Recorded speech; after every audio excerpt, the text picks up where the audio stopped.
Welcome to Clique Questions, the series in which I answer your lore-related 21 Pilots questions. Whether you're a veteran cliquie who's been pinning string to boards trying to figure out what the hell Ned actually is, or you've just stumbled upon Dema.org website and realised, oh crap, they're doing lore now, this series aims to clear up any confusion you guys have about anything 21 Pilots related.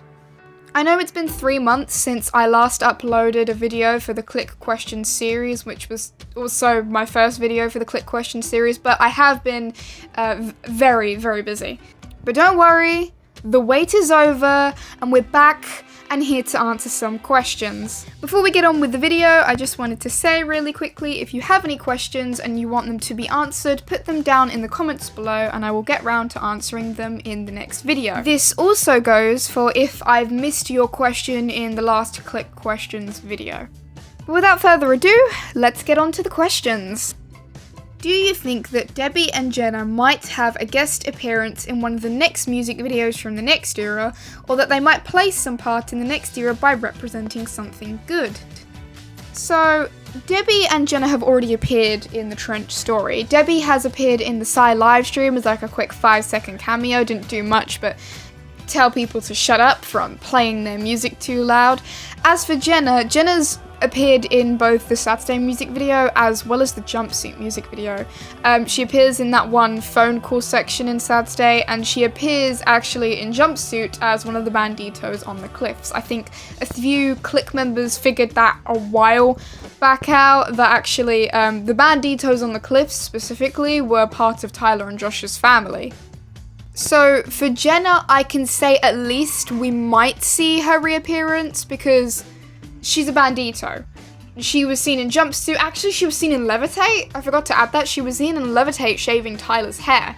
So she clearly has a presence in the lore as a Bandito. For Debbie, I'm not entirely sure, however. Whether either of them represent something, like Ned, who represents creativity, is a difficult question to answer, purely because they haven't had much screen time.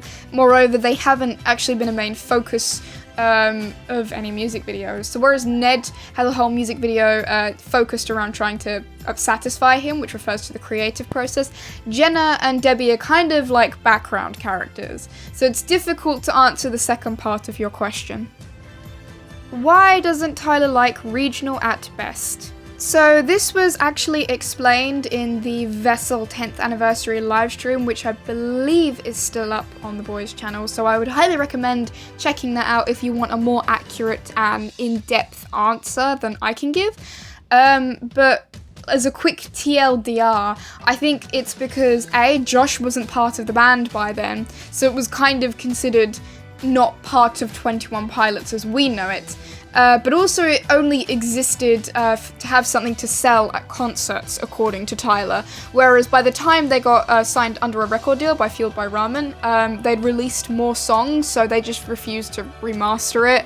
And I think the hatred for it is playful. I don't think it's genuine hatred. But that's the reason why it's not talked about and it's not really held in high regard as to some other 21 Pilots albums. Why is Josh sometimes bad for Tyler and sometimes good depending on the music video? The answer to this is very simple. This is because of Dima's tendency to use propaganda to influence the masses. So for example, in Shy Away and Choker, you see a Psy symbol at the beginning and the end of the music video, which kind of shows the influence of the bishops over 21 Pilots and their control over them. So these two music videos are propaganda music videos. They're intentionally made to portray both of the pilots as under Dima's control, but also I think the reason why they portray Josh as bad is because they're trying to portray the leader of the Banditos as bad. It kind of discourages people from joining the Banditos and rebelling against Dima because it's painted out the leader of the Banditos as a monster. I think other proof why Choker and Shy Away are propaganda music videos is that both of them seem to be in like closed, confined settings. So for example, Shy Away looks largely like a concert, like someone's just performing something for, I don't know, MTV Unplugged, if you shall. Whereas Choker just doesn't seem to take place in Dema. It looks constructed, fabricated. In fact, if you compare the really bright neon cluttered colors from Choker with actually what we see in Mulberry Street in the live stream, you kind of realize this seems to be a constructed set by Dima, which just further proves that this video is propaganda, because we know for a fact Dema is all grey. So why on earth would there be a place in Dema that has a toy store with loads of colours in it? It doesn't make any sense. TLDR. Choker and Shy Away are propaganda videos made by the bishops to intentionally portray Josh as a villain. This is done to stop people from attempting to escape to join the Banditos and stopping them from rebelling against Dema. Is there any sort of personality or role given to any of the bishops aside from Nico and Keon's? It feels like aside from those two, the other 7 are about as interesting as cardboard boxes. Going to be honest with you here, no clue. We don't know much apart from Clancy's letters. He states that other bishops are ruthless in comparison to Keon's, but obviously he's an unreliable narrator because he's never met them before. We have the personality portrayed to us of Sakava and Dan or Lisden in the live stream, but again, these are kind of just facades used to present the bishops as very nice and caring. In fact, people don't even know that these are bishops at all. They only think that the hosts are Sally and Dan. We know differently, however, from the Clancy letters and whatnot. So it's going to be a completely different personality to what the bishops actually have. You can try and look for links in characteristics from the Bourbaki group members and the Niners, purely because the Niners are based off of the Bourbaki group. For example, Andre is clearly based off of Andreville, they have a name linking them. And Veitamos seems to be based off of René Dupostel if you look at the themes of Lane Boy and the idea of game theory, which René Dupostel helped develop. But whether this actually has any bearing on their personality is unknown, and I don't know if we will find out next era, because I don't know if the other bishops are actually important enough to know on a more deeper level. Do we ever find out how Josh gets taken to Dema, like how Tyler got taken? And do MVs like Shy Away or The Hype play any significance in the Dema lore? Going to answer your second question first, Shy Away is definitely related to the Dema lore because it's a propaganda video produced by the bishops, so it kind of shows how the bishops have control over 21 Pilots. You can look at a lot of colour theory in that video proving it, the fact that there's a sigh at the beginning and end, and it just generally looks like a performance the boys have been forced to put on for TV for propaganda purposes to show that 21 Pilots belong to Dema. The Hype, on the other hand, is not related to Dema lore. If you kind of look at it and some of the stuff that happens, it seems to metaphorically represent the journey of the bands throughout the eras. As for how Josh got taken to Dema, it kind of depends on your timeline. I'm still constructing mine, and it could be contradicted by future music videos. But with the timeline I've currently got, Josh seems to get taken to Dema at around the time of Jumpsuit. So he starts off as a Bandito, because in Heavy Dirty Soul we see that he is free, in comparison to Tyler, who's stuck in a car and likely being punished or taken to Dema by the bishops. Whereas Josh is free and trying to save him. Jumpsuit falls directly after, in which Josh is a Bandito and free from Dema's control, and Tyler hasn't actually physically been to Dema yet. If Heathens falls directly after, then Josh gets taken to Dema at the end of Jumpsuit, which is why Nico turns around and looks up at him, and instead of running away, Josh just kind of stares at him as if challenging him, and the challenge doesn't go well because he gets taken to Dema. But if that timeline's wrong, then he doesn't actually get taken to Dema till the Psy era. But yeah, TLDR probably gets taken to Dema at around the time of Jumpsuit and then escapes at the end of Heathens, because Heathens is a metaphor for an escape attempt. How do videos for My Blood, Chlorine, and The Hype fit into the storyline for Trench? You're pretty much bang on the money with the idea that these take place in the real world, therefore are not related to the Trench story in any which way. In fact, I think the only era where we've had consistently lore-related music videos is Psy. My Blood, again, no story relevance there. I think it's just used to exemplify the themes and the inspiration Tyler had for the song. He said he was inspired by a story that his cousins told him because he had a cousin that had a younger brother, and the two of them were very close and very protective of one another, and that's where the inspiration for the song My Blood came for. Which then obviously is exemplified in the music video. Chlorine's a bit of a mystery because, as you rightly said, it takes place in the real world and it seems to be a metaphorical representation of Tyler's creative process, Ned representing a form of creativity that is never satiated with ideas that Tyler comes up with because they aren't good enough. But on the other hand, Ned actually exists as an important character in Vialism in the Outside music video. So whether Chlorine has any relevance is kind of left up to interpretation. I'm personally going to say no, it doesn't, but obviously you're going to have to form your own interpretation of that, and anything that comes out in the future could contradict what I'm saying now. TLDR, in my opinion, all three of the music videos you've mentioned have no lore relevance. They're just there to kind of explore some of the other themes that appear in Trench. Do you think Jenna is in Dema? Could this be Clancy speaking to Dema's version of Jenna? So, we know Jenna is obviously in the Trench universe. She's part of the Trench story as a Bandito. Whether she's in Dema is another question entirely. We don't actually have proof for that. I guess the only form of proof you could point to is the fact that she rings up Tyler on the submarine. So my guess is at the moment she's probably in Dema. After all, some of the Banditos were likely captured in Levitate after the camp was found and Tyler was taken back. Because obviously Josh was captured, because Josh is a threat. Jenna would probably be the only other person Tyler would attempt to escape for, or would probably try to break into Dema because she's Jenna. I don't know if you've seen her, but that woman is a badass. But yeah, probably she's been captured by Dema. As for the lyrics in Neon Gravestones, a lot of people can interpret that differently. Some people have interpreted that as being towards Jenna, or being towards Clique members as well. Nobody knows. That's just kind of how the 21 Pilots lyrics go. It's being up to interpretation, so you can make your own unique interpretation for it, which is one of the good things about their lyrics. What I do want to focus on is the idea that Clancy wrote Trench, because I've changed my opinion from last video, where I said Clancy is 100% Tyler, because now I've got reason to believe he is and isn't Clancy. I'll probably explain that later, but the latter videos on Dema.org, the latter letters, on Dema.org are definitely from Tyler.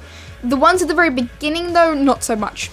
It just seems like a completely different person, and there's probably good reason for that, and as I said, I've got a theory that I'm writing and rewriting and whatnot, so we'll have to see when that comes out. But I don't think Clancy wrote Trench. So this is not Clancy to Jenna, but it could possibly be Tyler to Jenna. Have you explored the dualities of Tyler's lyrics? Does Tyler try to placate the bishops while promoting the propaganda? And where do we see these shifts during the performances? What triggers the shift?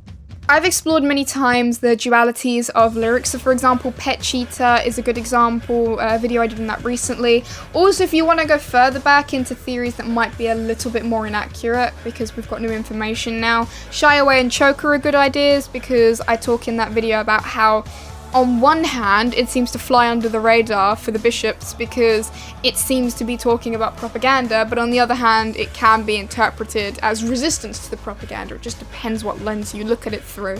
I'm personally not proud of the Shy Away and Choker theory videos, but if you want to see those dualities and that lyric analysis, then I'd go check it out, because I still think the lyric analysis at least holds up. The interpretation of the music video is probably not so much. As for the shifts, it's definitely clear that Tyler does shift between being confused by the bishops and then, like, all out not following them and just completely following Josh. It kind of depends, because I think specifically you see this in the Outside music video. He looks reluctant to follow Josh at the very beginning. He still follows Josh though, completely straight up murders Keons, or helps to murder Keons, and then burns down the 9 towers of Dema, which was a pretty hardcore move, if you ask me. But then he kind of looks at at Josh almost questioningly, especially in the Clancy letters we find out, because the Clancy letters, as I said, are definitely from Tyler's perspective towards the end of Dema, or the more recent letters, as I've been saying. He's kind of confused by Josh. He doesn't like this idea that he's been turned into a weapon. So obviously there's a lot of internal conflict there. There's a lot of shift about who he believes and who he follows. As for what starts the triggers, I can't pinpoint that for you. I guess it just kind of depends on what happens in the moment. For example, in the live stream, he's fine with the bishops until they insult Josh. And as I said, he's fine with Josh until he realizes he's been turned into a weapon. So yeah, it just depends. Why is Clancy not a Bandito? We don't know a lot about the origins of Clancy, but we do know for a fact that, especially in the earlier letters, he states that he's been living in Dema for 9 years, and he also states that the Banditos are believed to be a myth. So the reason why he's not part of the Banditos is because he originates from Dema and he follows Dema's rules. And he doesn't actually know the Banditos exist until he actually sees them. How can you be a part of an organization that you don't even know exists? As for why he doesn't become a Bandito after he finds out of the existence of the Banditos and whatnot, it's because he ends up running away from the bishops, he can't find the Banditos anymore, and he realizes he really misses Dema and his home. So he ends up giving in to Keons and walking the long walk back into the city. So from the I Am Banditos Spotify game, we get a bunch of symbols, and these symbols kind of explain the inner workings of the Banditos and their mottos and their beliefs and values, and it seems to imply that you can only become a Bandito when you make that conscious and willful decision to escape from Dema after realizing its lies. And at the beginning of Dema.org's creation, the Clancy we see, because I'm genuinely starting to believe there's actually multiple Clancys and Clancy is just a pen name, but the Clancy we at least see at the beginning of Dema.org's creation doesn't know what the bad thing about vialism is, and even when they escape, they're not escaping because they realize the corruption of Dema, they're escaping because they're curious about the outside world. Whereas in the latter letters we see, which seem to be from Tyler's perspective, who's taken up the mantle of Clancy, he just slam dunks on vialism, and I can't blame him really. I guess if we're bringing into the fact of multiple Clancys or multiple people having access to Dema.org and being under a pen name, which, as I said, this will be a theory video, I promise you this will be, because this is confusing as hell. So Clancy can be a Bandito, because obviously if we look at the letters that seem to be clearly geared towards Tyler, Tyler is a Bandito. What does jumpsuit represent in the lore? So jumpsuit just represents Tyler first being brought to Dema, and it also kind of shows us Trench and the Banditos and how they function, and it shows us the opposition between the bishops and the Banditos. But as a music video, it's kind of like the very start of Tyler's interaction with the bishops and with Dema, because it's heavily implied that he's never interacted with Dema until jumpsuit, because that's when the bishops capture him and take him back. Who exactly is Clancy? I'm so lost. You are not the only one. My Google Doc of Clancy's identity has gone through a redraft by like 13 times by now, and it's been in the works since last year. That's how crazy it is, no one knows. There's only guesses and speculation going around, so some people believe that clearly the latter letters align with Tyler, so Clancy has to be Tyler. But a lot of what goes on at the very beginning letters of Dema.org contradicts what happens with Tyler and the established timeline, but then nobody actually has an established timeline, so nobody knows. The most consistent theory I've seen, which I'm probably going to end up talking about and adding my own evidence to, is that Clancy is multiple people, including Tyler, and rather it's just a pen name that escapees take up when they want to escape.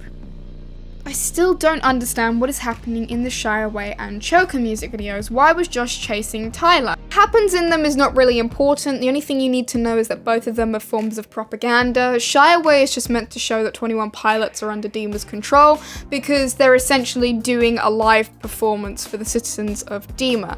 In contrast, Choker is meant to show how the Banditos are evil, because it vilifies Josh. It makes him seem like a monster, which in essence prevents rebellion and prevents escape, because actually the people see the Banditos as monsters.